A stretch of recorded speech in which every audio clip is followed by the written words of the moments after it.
21 अगस्त 1911 के दिन अचानक से 3 लोग एक म्यूजियम से बाहर निकलते हैं। इन तीनों ने ही पिछली रात म्यूजियम के अंदर गुजारी थी और अब उनके हाथ में थी एक बहुत ही इम्पोर्टेंट पेंटिंग, जिसको एक कम्बल में छुपा के ये लोग भाग रहे थे। यहाँ से ये लोग पास के रेलवे स्टेशन जाते हैं और भाग जाते हैं और कुछ नहीं पता था कि ये लोग कहाँ गए।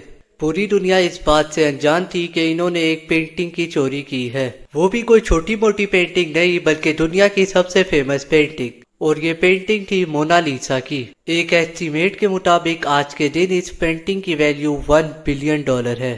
क्यों ये पेंटिंग इतनी फेमस है और किस वजह से इसको चोरी किया गया, आइए समझते हैं आज की इस वीडियो में। Was placed in the Louvre Museum in Paris in 1706. But she's about to become a sensation. The Mona Lisa is snatched from the world's most famous museum. An entire day passes before anyone notices the masterpiece. Mona Lisa की painting को Leonardo da Vinci ने 1503 में बनाया था और ये क्या कमाल के आदमी थे, आप यकीन नहीं करोगे, क्योंकि ये सिर्फ एक पेंटर नहीं, इंजीनियर, साइंटिस्ट, आर्किटेक्ट और थ्योरिस्ट भी थे। इनको और भी बहुत से सब्जेक्ट की नॉलेज थी। अब बात करते हैं कि आखिर ये पेंटिंग थी किसकी। इसको लेके सबसे पहले खुलासा किया गया था जोर्जो वेसारी नाम के एक इटालियन की तरफ से। इन्होंने साल 1550 में लियोनार्डो दा विंची पे एक ऑटोग्राफी लिखी थी। वेसारी के अकॉर्डिंग ये औरत थी लीजा गिरार्डेनी। इनकी शादी फ्लोरेंस में रहने वाले एक सिल्क ट्रेडर के साथ हुई थी जिनका नाम था फ्रांसेस्को जेकोंडो। उनका ये कहना था फ्रांसेस्को ने ये पेंटिंग अपनी बीवी के लिए कमीशन कराई थी और यही से ही इस पेंटिंग के 2 नाम निकलते हैं। पहला नाम जो हम सब जानते हैं मोनालिसा, ये आता है मैडोना लीसा से। इटालियन जबान में मैडम लव मडोना के लिए इस्तेमाल किया जाता है, तो मडोना लीसा का मतलब हुआ मैडम लीसा और यहाँ पर मैडोना लीसा का शॉर्ट फॉर्म बना दिया गया मोनालिसा विद डबल एन। और जब ये इंग्लिश में आया तो एक एन हटा दिया गया जिससे बनता है मोनालिसा। मोनालिसा का आज के दिन भी मतलब है मैडम लीजा या लेडी लीजा। और फिर आता है मोनालिसा का दूसरा नाम जो कि है ला जोकोंडा।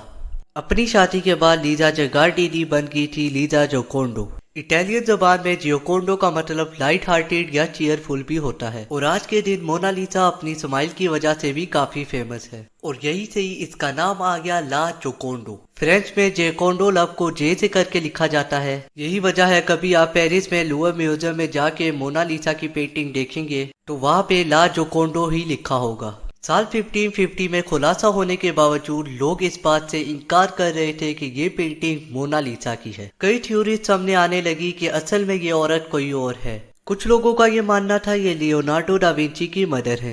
इसके अलावा और भी बहुत सी थ्योरीज सामने आई। इनमें से सबसे मजेदार थ्योरी ये थी कि इस पेंटिंग में दा विंची ने हुड को दिखाया है। ये पेंटिंग किसी औरत की नहीं बल्कि दा विंची की हुड की पेंटिंग है। इस थ्योरी को आर्टिस्ट लिनियर श्वार्ट्ज ने 1987 में बताया था। उन्होंने डिजिटल टूल का यूज करके सिमिलैरिटी दिखाने की कोशिश की लियोनार्डो दा विंची की शक्ल में और मोनालिसा की शक्ल में। मगर आज हम ये बात कर सकते हैं कि इस पेंटिंग में जो दिखाई गई है वो मोनालिसा ही है। फ्लोरेंस में रहने वाले एक प्रोफेसर ने 25 साल रिसर्च की। साल 2004 में उनको क्लियर एविडेंस मिला कि ये पेंटिंग मोनालिसा की।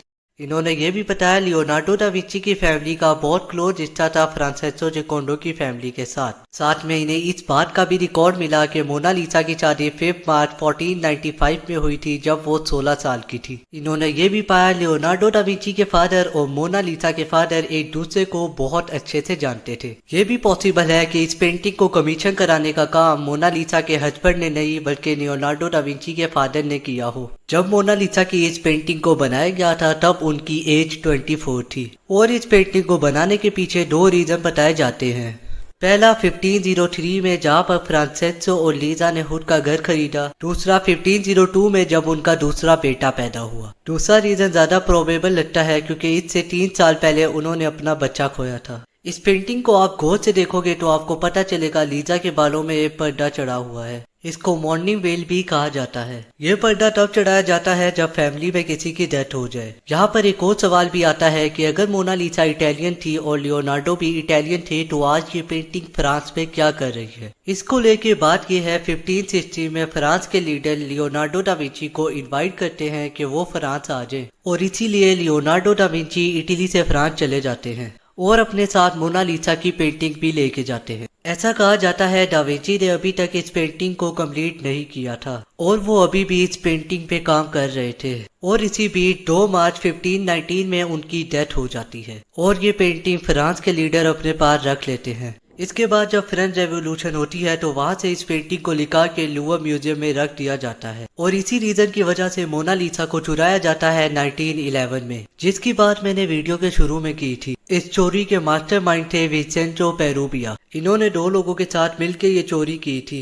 اور ان کا یہ ماننا تھا کہ یہ پینٹنگ اٹلی میں ہونی چاہیے نہ کہ فرانس میں، اسی لیے یہ پینٹنگ کو چرا کے اٹلی میں لے کے جاتے ہیں۔ پیروبیا لوور میوزیم میں کام کرتے تھے۔ ایک دن وہ میوزیم کے اندر ایک کونے میں چھپ جاتے ہیں اور پوری رات وہی گزارتے ہیں، اور پھر صبح وہ پینٹنگ کی چوری کر کے نکل جاتے ہیں۔ 2 سال تک وہ اس پینٹنگ کو گھر میں چھپا کر رکھتے ہیں، اور پھر وہ اس پینٹنگ کو بیچنے کی کوشش کرتے ہیں۔ فلورنس میں رہنے والے ایک آرٹ ڈیلر کو یہ پینٹنگ بیچنے کی کوشش کرتے ہیں۔ جس کو یہ پینٹنگ بیچی جا رہی ہے وہ یہ کنفرم کرتا ہے کہ یہ پینٹنگ اصلی ہے، اور اسی کے چلتے پیروبیا پکڑے جاتے ہیں اور انہیں 6 مہینے کی جیل ہوتی ہے، اور پینٹنگ کو دوبارہ لوور میوزیم میں جا کے رکھ دیا جاتا ہے۔ اب یہ جانتے ہیں کہ آخر یہ پینٹنگ اتنی امپورٹنٹ کیوں ہے۔ سب سے پہلی چیز یہ آتی ہے کہ مونا لیسا کو کسی کپڑے پر، کینوس پر یا پیپر پر نہیں بنایا گیا، بلکہ اسے پینٹ کیا گیا ہے ایک پاپولار کی لکڑی پر۔ اس زمانے پر یہ اٹالین پینٹر کی فیوریٹ لکڑی ہوا کرتی تھی۔ اور دوسری چیز، یہ پینٹنگ سائز پہ اتنی بڑی نہیں ہے، یہ صرف 53 centimetre by 77 centimetre کی پینٹنگ ہے۔ پھر بھی اسے اتنا خاص مانا جاتا ہے کیونکہ یہ اس زمانے کی اٹلی کی پہلی ایسی پینٹنگ تھی۔ یہی وجہ ہے کہ مونا لیسا آج کے دن بھی کافی فیمس ہے۔ اگر آپ کو میری یہ والی ویڈیو پسند آتی ہے اور ایسی ہی اور بھی ویڈیو دیکھنا چاہتے ہیں تو اس چینل کو سبسکرائب کرنا اور ویڈیو کو لائک کرنا مت بھولیے گا۔